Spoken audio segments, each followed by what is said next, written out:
오늘 말씀은 우리 두 손에 무엇을 들 것인가 라는 제목으로 전하도록 하겠습니다. 우리 48기로 올라온 새내기들 다시 한번 더 환영하고요. 우리 청년교구는 매주 말씀을 정해진 본문을 따라서 진행하고 있습니다. 그래서 최근 한 달 정도는 우리가 계속해서 이웃사랑을 어떻게 실천할 것인가 라는 주제로 말씀을 들어왔거든요. 그래서 마태복음 18장까지 본문이 진행이 되었는데 오늘은 17장의 본문으로 말씀을 전합니다. 뭔가 순서가 바뀐 것 같지 않나 싶기도 하지만 우리가 계속해서 다른 사람들의 마음을 실족하게 하지 말자. 우리가 믿음 안에서 상대방의 못난 모습도 품어주자. 이런 말씀을 전하고 있는데요. 그렇게 본다면 오늘 말씀은 그 모든 시리즈를 종합하는 것 같은 내용이기 때문에 순서가 조금 바뀌었어도 어색하지 않을 겁니다.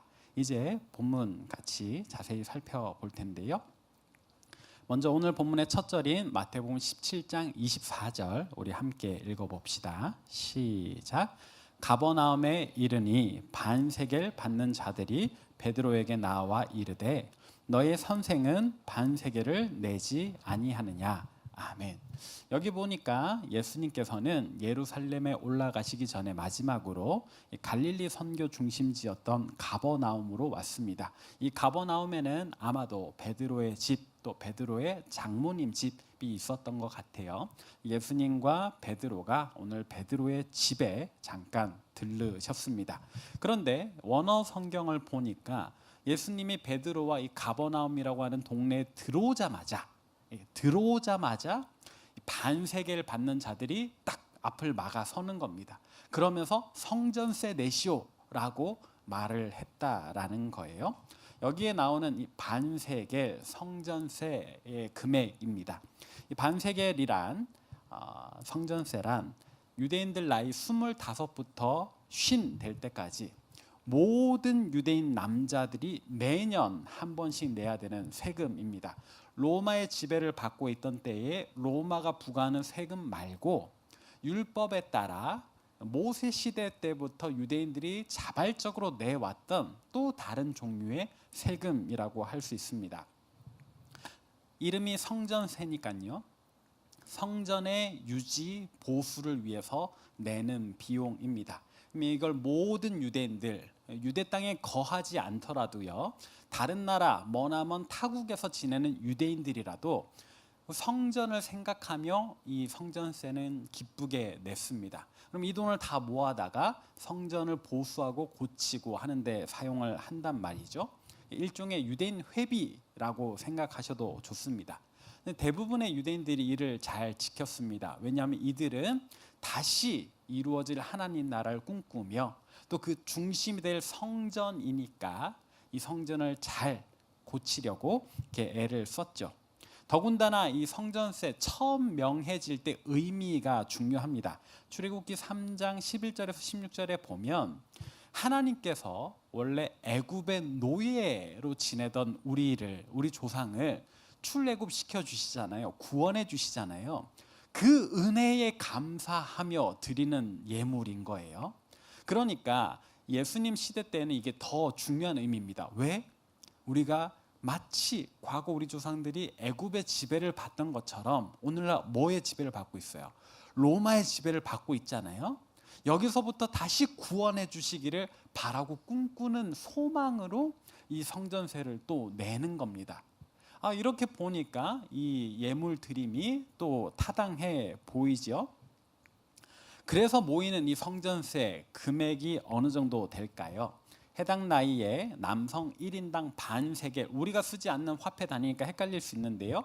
다른 단위로는 2드라크마라고 합니다. 어렵죠? 그냥 드라크마 하나가 하루 일당이다. 그러면 이틀치 일당이라고 생각을 해봅시다. 오늘 여러분들이 알바해서 하루 8시간, 9시간 하면 얼마를 받으시나요? 최저시급 10,000원이라고 해도 이제 한 10만 원 정도, 조금 안 될 수 있고 더 될 수 있고, 이틀 치면요 한 20만 원 정도로 생각을 해봅시다. 혹시 이제 정규직이시면 좀 더 받으시겠죠? 그래서 그냥 평균 25만 원 정도로 계산을 해봤습니다. 당시에 이 세금을 내야 되는 인구가 몇 명일까? 정확하진 않아요. 정확하진 않지만 대략 이렇게 여러 가지 자료를 참고했을 때 150만 명 정도 된다고 합니다. 150만 명이 25만 원을 낸다. 수학이 산수가 빠르신 분들은 답이 나왔죠? 3,750억이 모이는 겁니다. 1년에 한 번 거두는데요. 전 세계의 이 성전세를 모으면 3,750억 원이 모이는 겁니다. 처음에는 한 이틀치 일당이라고 생각해 1년에 한 번 내니까라고 했다가 갑자기 총액을 들으니까 좀 떨리죠. 그래서 뭐 어디 이집트에 있는 유대인들의 성전세도 이걸 모아서 내는 겁니다. 근데 굉장히 열심히 해요. 왜냐? 로마의 지배로부터 자유케 되기를 꿈꾸며 내는 성전세니까는요. 그리고 오늘 본문에 이 반세계를 받는 자들이 굉장히 열심히 있잖아요. 예수님과 베드로가 동네에 들어오자마자 성전세 내시오 했단 말이에요. 그들 역시도 하나님 주시는 자유를 꿈꾸며 진짜 종교적인 열심으로, 믿음의 열심으로 이렇게 요구를 하는 겁니다. 근데 때로는 이 성전세 내기를 거부하는 사람들도 있었습니다. 왜요? 그들 중에 몇몇 사람들은 아는 겁니다. 이 성전세가 정말 우리가 내는 이 많은 돈이 정말 성전에 제대로 쓰이고 있는가? 누군가 중간에서 띵땅 하는 것은 아닌가? 그리고 실제로 그와 같은 위험이 있었습니다. 잘못 쓰이는 부분들이 있었어요.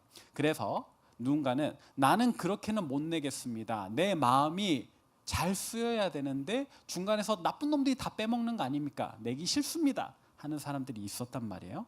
그럴 때 주변에서 비난을 하는 겁니다. 야, 그래도 하나님 앞에 드리는 거 잘 드려야지. 너는 드릴 거 드리고 문제를 제기해야지.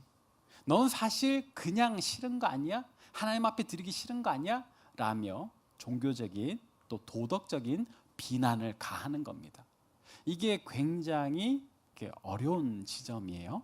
그래서 이 반세계를 받는 자들이 베드로에게 너희 선생님은 성전세 안 내냐라고 물었을 때 베드로가 당연히 우리 선생님 내신다. 예수님도 내신다라고 이야기를 하는 겁니다. 이 사회적 분위기 때문에서 사실 베드로 본인도 내야 된다라고 생각을 했을 거고요. 그러나 정작 예수님께서는 이 성전세 내는 것이 온당하지 않다 생각하셨던 것 같습니다. 아직 많은 사람들이 믿지 않지만 예수님께서는 누구십니까? 하나님의 아들이시잖아요.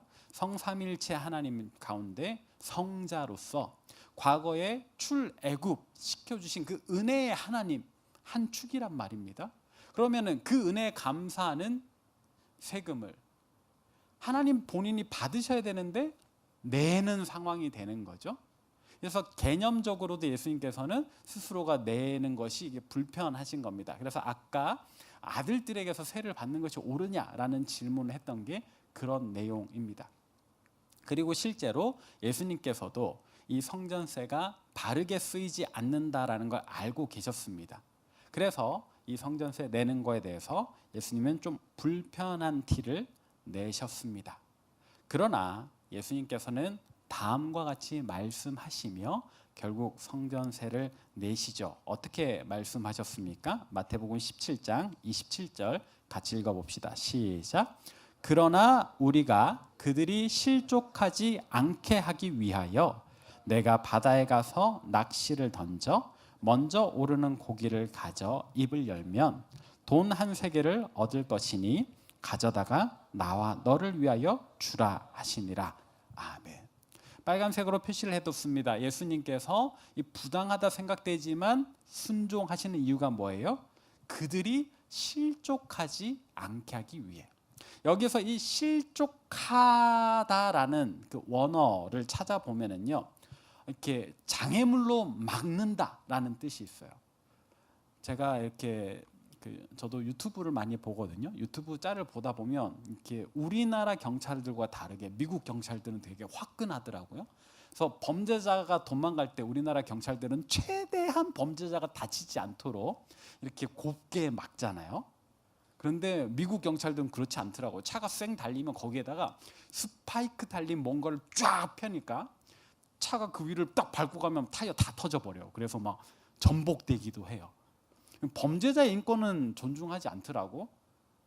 좀 한편으로는 그랬으면 좋겠는데, 근데 그런 느낌이에요. 이 실족하게 하다라는 말이 누군가의 마음을 스파이크로 찍는, 그래서 확 상하게 만드는 그런 겁니다. 또 다른 의미라면은요, 여러분 혹시 군부대, 또 우리 입대를 앞두고 있는 우리 지체들 많이 보게 되실 테고, 제대하신 분들은 많이 보셨을 텐데, 군부대 앞에 가면 바리케이트가 쳐져 있습니다.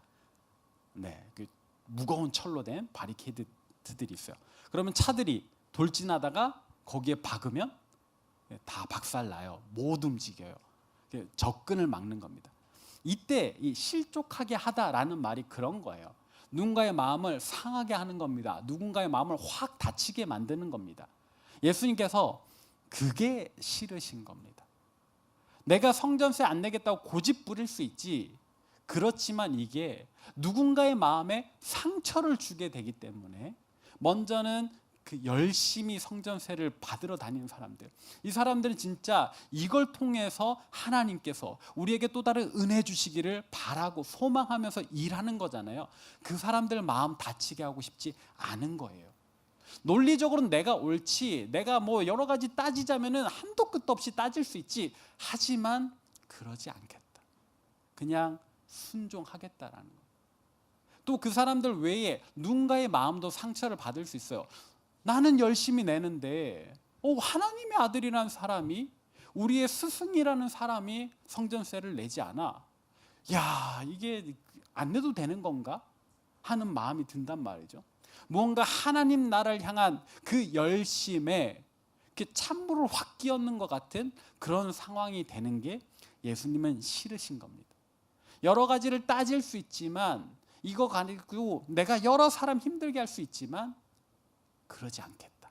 그냥 내가 기꺼이 받아들이겠다, 순종하겠다라고 하시는 겁니다. 공공의 질서와 안녕을 생각하는 것, 이게 참 중요한 부분입니다. 우리 그리스도인에게는요 더더욱이요.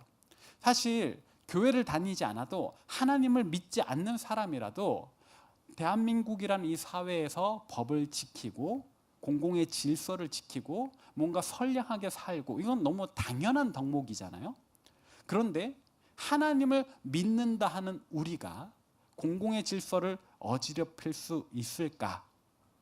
그래도 되는가? 만약 예수님께서 성전세 내기를 끝까지 거부하셨더라면 어떤 열매가 생길까요? 지금 정말 열심히 하나님 나라를 생각하면서 세금 받으러 온 이 사람과 싸우겠죠? 그죠? 그리고 그 모습을 또 여러 사람들이 볼 거 아니에요? 그렇게 해서 얻을 수 있는 게 뭐가 있을까? 우리가 먹든지 마시든지 무엇을 하든지 항상 생각해야 되는 우리 행동의 기준은 뭡니까? 하나님의 영광.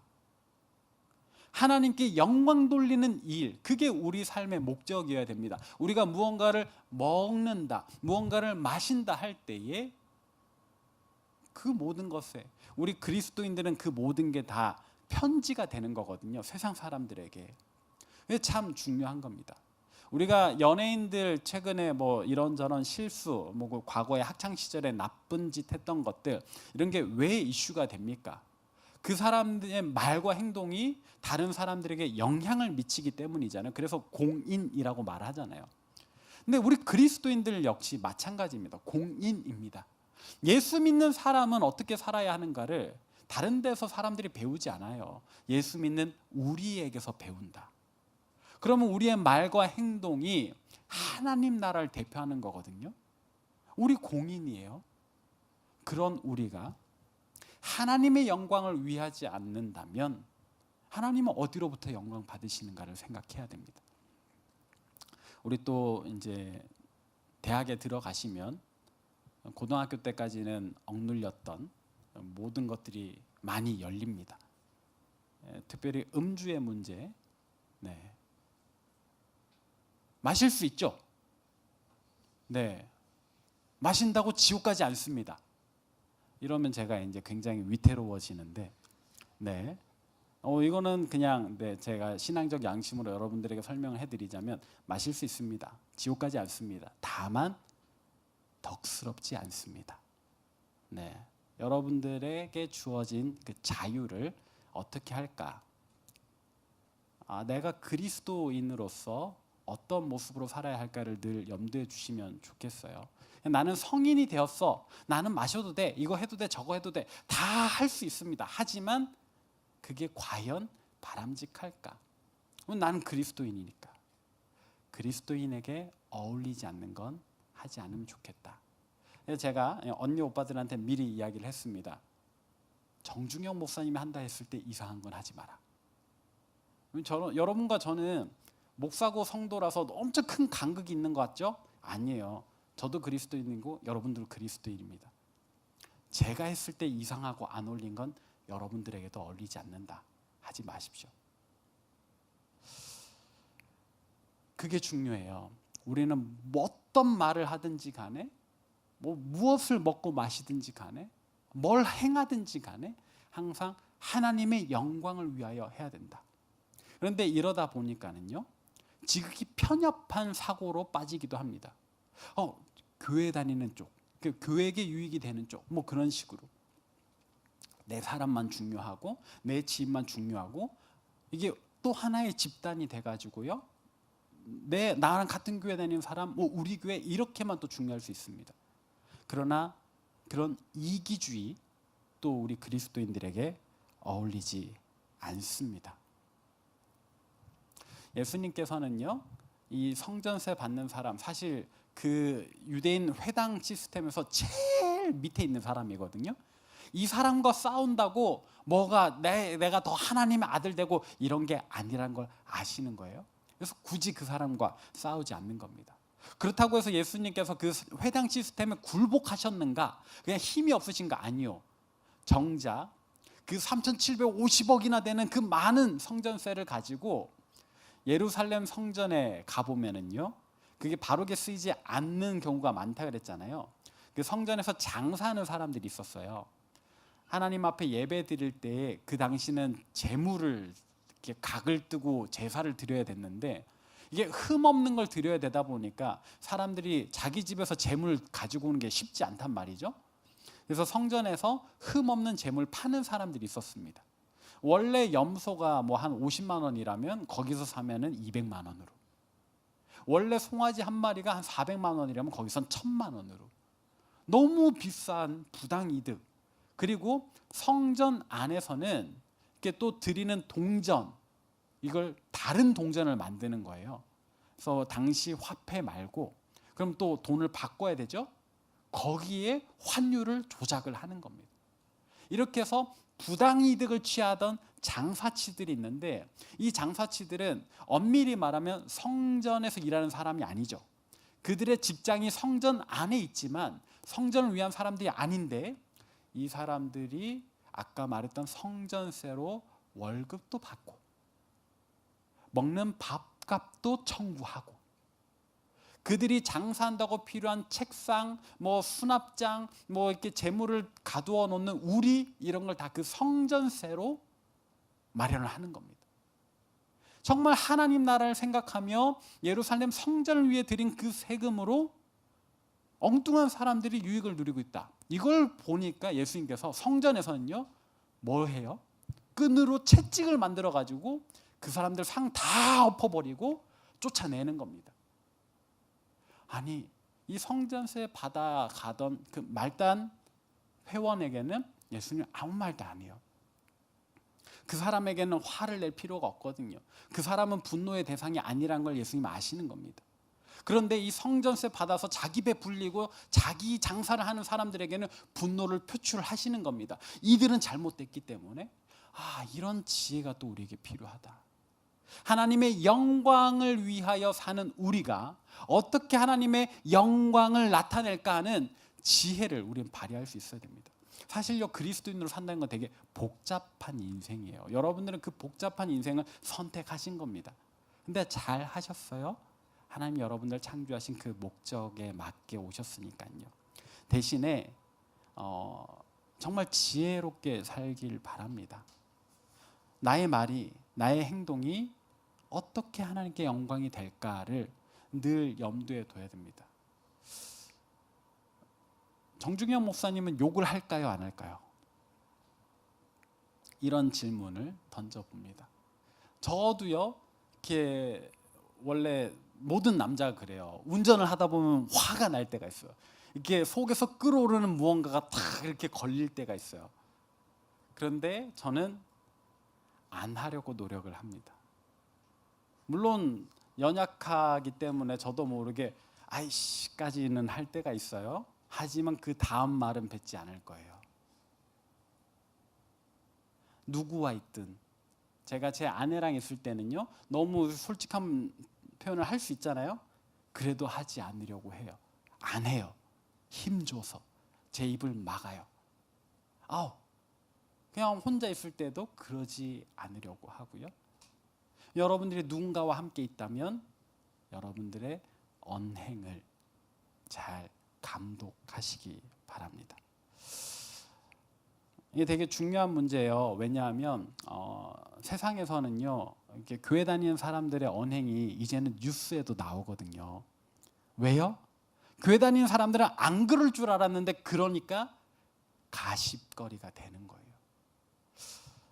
제가 진짜 고민 많이 했거든요. 이거를 얘기해도 되나? 이렇게 교회 안 좋은 이야기를, 특히나 이제 48기 처음 올라왔는데 이렇게 신앙생활의 어두운 면을 매운맛으로 이야기해도 되나? 되게 고민을 했는데 결론적으로는 하는 게 맞다 싶어가지고요, 하기로 했습니다. 뭐냐면 우리가 하나님을 믿잖아요. 그럼 다른 종교는 우상 숭배입니까, 아닙니까? 우상 숭배죠. 이거는 확실합니다.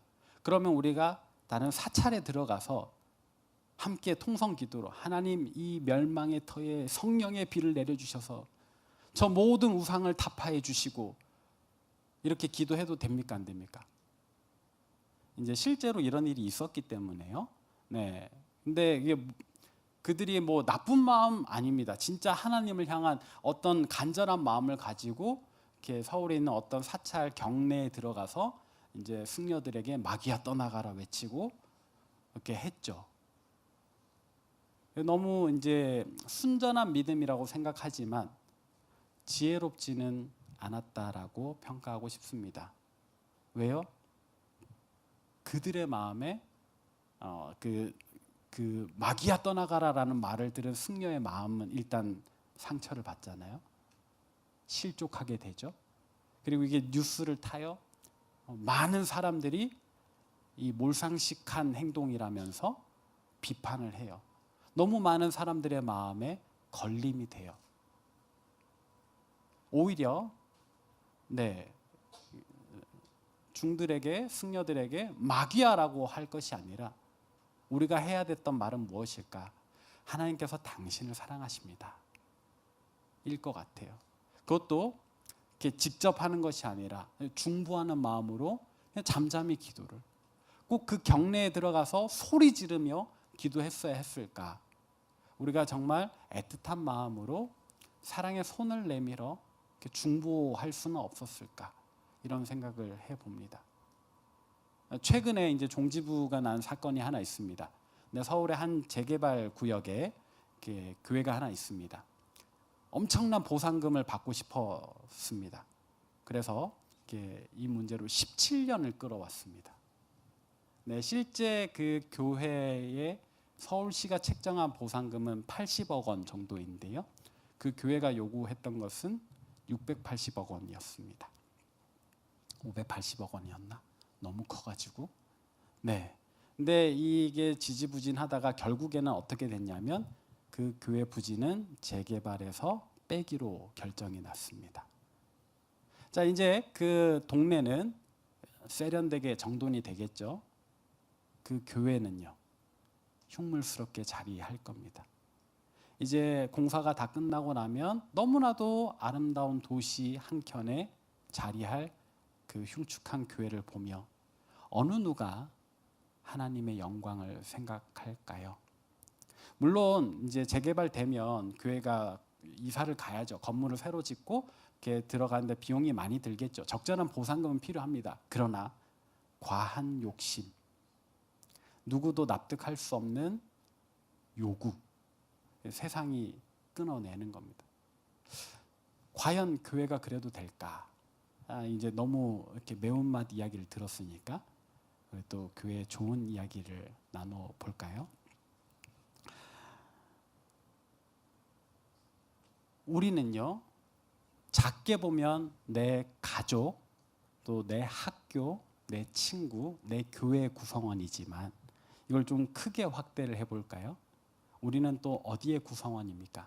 과천시의 구성원이고 대한민국의 국민이고 더 크게는 지구촌 안에 있죠.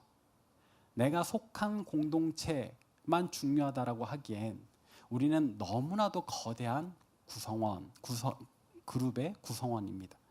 그리고 결국 이 지구촌 전체가 하나님의 손 안에 있습니다.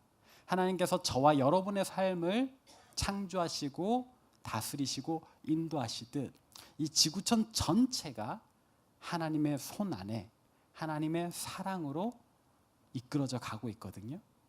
그래서 우리는 어디까지 생각해야 됩니까? 내 가족만, 내 친구들만 아니요. 우리 과천시, 대한민국과 심지어는 지구 반대편에 있는 누구라도 또 사람 아니라 자연과 환경까지도 우리가 돌봐야 되는데요. 네, 여러분 우리 청년교구 잘 오셨어요? 왜냐하면 우리 청년교구는 매년 해외 봉사를 가니까요. 우리가 올해는 일본의 또 우리 믿음의 선조들 고난과 박해를 당했음에도 불구하고 여전히 이웃을 사랑했던 일본의 숨은 그리스도인들의 흔적을 볼 겁니다. 내년에는요. 네, 바뀔 수도 있지만 우리가 또 베트남을 예정하고 있어요. 가서 또 복음을 전하며 사랑으로 섬길 예정입니다. 뭐 그렇게 멀리만 가느냐? 아니요. 우리가 과천 시내에 혼자 지내시는 몸 불편한 어르신의 집도 찾아갈 겁니다. 청소도 해드릴 거고요. 말동무도 해드릴 거고요. 또 서울 시내에 집 없이 홀로 외로이 길에서 지내시는 분들 찾아갈 겁니다. 자그마한 선물 들고요. 작년에 한 번 갔는데 올해는 2번 이상 갈 예정입니다. 우리는 사랑을 많이 실천합니다. 그뿐인가? 추운 겨울에 붕어빵과 오뎅을 나눠주며 우리 성도들의 마음을 모아서 또 우리 과천 근처에 어렵게 겨울 지내시는 분들에게 어제 라면 70박스 전달해 드리고 왔습니다. 네, 다 여러분들의 선배들이 자발적으로 하는 겁니다. 오늘 또 이렇게 보육원에서 지내는 이들에게 도움이 되기 위하여 또 그 일부를 성금으로 전달하고 왔습니다. 우리 과천교회 청년교구는 정말 너무 멋진 공동체예요. 나만 생각하지 않고 이웃을 사랑하는 또 잘 섬기는 공동체인데 우리가 앞으로도 그랬으면 좋겠습니다. 그런 우리의 손에 무엇이 들려 있어야 할까? 조금 오래된 찬양인데요. 제가 좋아하는 찬양 하나 나누고 싶습니다. 그리스도의 계절이라는 곡입니다. 이 찬양 가사를 보면 1절 가사는 좀 무서워요. 자막으로 보실까요? 민족의 가슴마다 피 묻은 그리스도를 심어. 근데 이게 너무 무서워하지 마시고 우리를 위하여 십자가 지신 주님을 우리 마음속에 심는 겁니다. 그래서 이 땅에 푸르고 푸른 그리스도의 계절이 오게 하소서 하는 겁니다. 그리고 2절 가사는 이렇습니다. 이 땅에 하나님의 나라가 이루어지게 하옵소서. 모든 사람의 마음과 교회와 가정에도 하나님 나라가 임하게 하여 주소서. 제가 좋아하는 거 후렴인데요. 주의 청년들이 예수의 꿈을 꾸고 인류 구원의 환상을 보게 하소서. 한 손엔 복음 들고 한 손엔 사랑을 들고 온 땅 구석구석 누비는 나라 되게 하소서. 한 손엔 복음 들고 다른 한 손엔 사랑을 들고. 우리 두 손에 이것이 들려 있어야 됩니다. 여러분들의 두 손에 복음과 사랑이 들려 있습니까? 그런가 하면 우리에게 또 중요한 손에 들려야 하는 것들이 있습니다. 이건 20세기 최고의 신학자 중에 하나인 칼 바르트라는 사람이 한 이야기예요. 그 사람이 이런 이야기를 했습니다. 자막으로요. 한 손에는 성경을, 다른 한 손에는 신문을. 교회 안에서만 사랑을 나누지 말자, 신문을 좀 보자 하는 겁니다. 왜요? 신문에는 세상 속에서 아픔 당한 이들이 나오거든요. 누가 어떤 어려움을 당하고 있는지 나오거든요. 교회는 거기에 관심을 둬야 된다. 우리끼리 먹고 우리끼리 잘 지내고 하는 게 아니라 주님의 사랑을, 주님의 복음을 가지고 세상으로 나아가야 된다. 과연 우리는 하나님 말씀에 얼마나 충실합니까? 사회의 현안과 아픔을 얼마나 알고 이해하고 있습니까? 지난 화요일이 작년에 우리가 또 겪었던 끔찍한 아픔, 제주항공 무안공항 참사 1주기였습니다. 그 항공기 멈추려고 끝까지 최선을 다했던 조종사의 마지막 영상이 아직도 기억에 남습니다. 근데 저부터도요, 잠깐 마음 아파하고 어느새 1년이 지나 버렸어요. 그 사고와 관련해서 아무것도 아직 진행되지 않았다고 하죠. 과연 교회는 그들의 아픔에 어떻게 공감해야 될까? 여러분 같이 좀 애도하는 마음 품어주시면 좋겠습니다. 우리가 얼굴도 모르고 이름도 모르지만 그 안타까운 사고로 목숨을 잃은 이들, 또 그들의 가족들, 하나님 위로해 주십시오라고 기도하는 마음이 우리 두 손에 있어야 하겠습니다. 또 가능하다면 이 세상의 법이 바르고 정의롭도록 우리가 또 관심 가지고 힘쓸 줄 알아야 하겠습니다. 말씀 정리하겠습니다. 우리는 그리스도인입니다. 예수 그리스도를 믿는 믿음 가지고 세상을 사는 사람들입니다. 우리 세상과 구별되어 있지 않아요. 세상 밖으로 나갈 수 없어요. 우리가 이 목숨이 살아있는 한, 육신의 장막을 벗기 전에는 우리가 하나님 나라와 세상을 같이 살고 있습니다. 그리고 그 세상도 하나님 다스리시는 공간입니다. 우리 이기적인 생각 버리고 공공의 질서와 안녕을 생각하며 한 손엔 복음 들고 한 손엔 사랑을 들고 또 성경과 신문을 들고 이 땅에서 그리스도인답게 하나님의 영광 나타내며 사는 저와 여러분 되길 바랍니다.